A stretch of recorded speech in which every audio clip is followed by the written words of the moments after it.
let's speak to Joseph Kechichian. He's a fellow of the King Faisal Centre for Research and Islamic Studies in Riyadh and joins us via Skype from Beirut. So, Joseph, a diplomatic spat between Saudi Arabia, Bahrain, UAE and Qatar. What do you make of this? Well, I don't think that this has anything to do with the security pact, because Qatar is one of the countries that has actually said okay to the security pact. In fact, as we all know, the country that has been reluctant to go along with the security pact has been Kuwait and not Qatar.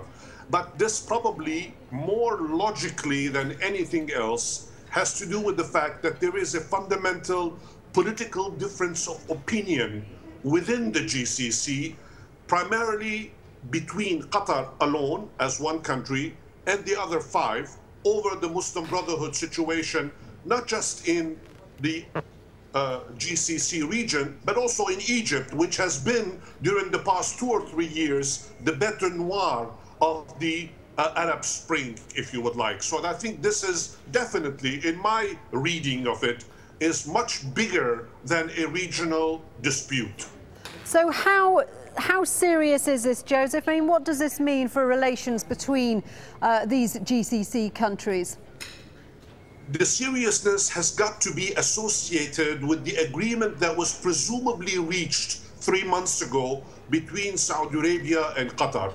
We remember at that time a high-level meeting between Sheikh Tamim and King Abdullah in the presence of Sheikh al-Sabah of Kuwait in Riyadh, and apparently an agreement was reached at that time to kind of change certain policies that Qatar pursued during the past 2 or 3 years in Egypt, especially under President Mohammed al-Morsi.